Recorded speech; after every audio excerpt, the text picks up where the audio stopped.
एक बार की बात है। महात्मा बुद्ध मगध राज्य के एक गांव में ठहरे हुए थे। गांव से थोड़ा बाहर एक मोची अपने परिवार के साथ रहता था। उस मोची के घर के पास एक तालाब था। एक दिन रोज की तरह मोची सुबह तालाब में पानी लेने गया। वहां उसने तालाब में बहुत सुंदर एक अद्भुत पुष्प देखा। वह पुष्प देखने में बहुत सुंदर था और चमत्कारी भी प्रतीत हो रहा था। मोची ने तुरंत ही अपनी पत्नी को बुलाया और वह फूल उसको दिखाया। मोची की पत्नी आध्यात्मिक और धर्म में आस्था रखने वाली थी। जैसे ही उसने फूल देखा, वह समझ गई कि महात्मा बुद्ध जरूर यहाँ से गुजरे होंगे और उनके पुण्य और प्रताप के कारण ही यह फूल इतना शानदार लग रहा है। फूल को चमत्कारी मानकर मोची ने एक योजना बनाई और इस योजना के बारे में उसने अपनी पत्नी को बताया कि वह ये फूल तोड़ेगा और इसे राजा को दे देगा और उसे बहुत सारी स्वर्ण मुद्राएं मिलेंगी। उसकी पत्नी ने भी सोचा कि यह फूल हमारे तो किसी काम नहीं आ सकता, लेकिन अगर हम इसे राजा को दे दें तो हमें इसकी थोड़ी बहुत कीमत जरूर मिल जाएगी।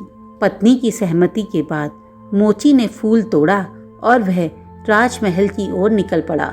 राजमहल के रास्ते में उसे एक व्यापारी मिला। मोची के हाथ में फूल देखकर वह व्यापारी वहीं रुक गया और उसने उस मोची से पूछा, भाई यह फूल कहाँ लेके जा रहे हो? मोची ने कहा, भाई मैं यह फूल राजा के पास लेके जा रहा हूँ। इसे राजा को भेंट दूंगा और मुंह मांगा इनाम लूंगा। व्यापारी ने तुरंत ही मोची को एक प्रस्ताव दिया। उसने कहा कि यह फूल तुम मुझे दे दो, इसके बदले मैं तुम्हें 100 स्वर्ण की मुद्राएं दे दूंगा। मोची सोच में पड़ गया और उसने सोचा कि जब यह व्यापारी इस फूल के लिए 100 स्वर्ण की मुद्राएं दे रहा है तो राजा तो जरूर इससे कई ज्यादा देगा। यही सोचकर मोची ने व्यापारी को फूल देने से इनकार कर दिया और आगे बढ़ने लगा। वह अभी थोड़ा आगे ही बढ़ा था कि रास्ते में उसे राजा आते दिखाई दिए, जो गौतम बुद्ध के दर्शन करने जा रहे थे। राजा भी मोची के हाथ में वह दिव्य फूल देखकर अचंभित हो गया। राजा ने दिव्य फूल के बदले मोची को 1000 स्वर्ण मुद्राएं देने को कहा।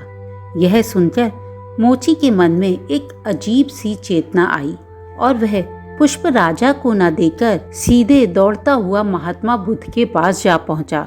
महात्मा बुद्ध मोची को देखकर अचंभे में पड़ गए। महात्मा बुद्ध ने मोची से पूछा तो मोची ने उन्हें सारी बात बता दी।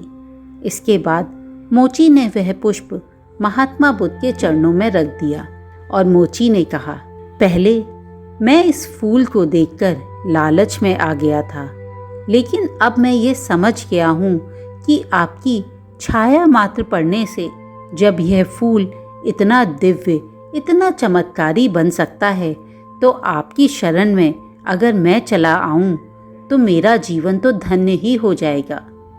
जब इस फूल पर आपकी कृपा पड़ी और ये फूल सबकी आंखों का तारा बन गया, तो अगर मैं आपकी शरण में आ जाऊं और आप अगर मुझ पे अपना थोड़ा सा प्रकाश डाल दें तो मेरा तो जीवन ही सफल हो जाएगा। इसके बाद मोची ने अपना पूरा जीवन महात्मा बुद्ध की शरण में दे दिया और उनका शिष्य बनके उनके ज्ञान को ही सब जगह फैलाने लगा। दोस्तों, हमारी जिंदगी में भी बहुत सी चीज़ें हमें अपनी ओर आकर्षित करती हैं और हम कभी कभी उनके लालच में भी आ जाते हैं, लेकिन यदि हम उनके लालच में ना फंसें तो हम अपने ज्ञान का सही प्रयोग करके अपने जीवन में सही राह चुन सकते हैं। हमें इन चमकदार चीज़ों से, जो हमारा समय भी बर्बाद करती हैं और हमारा ज्ञान भी, उनसे दूर रहना चाहिए। हमें अपने ज्ञान का इस्तेमाल करके अपने लिए सही राह चुननी चाहिए, क्योंकि अगर हमने आज अपने समय और अपने ज्ञान का सही इस्तेमाल किया तो उस ज्ञान और उस समय से हम अपने लिए बहुत अच्छा जीवन चुन सकते हैं। आशा करती हूँ कि आपको ये कहानी पसंद आई होगी।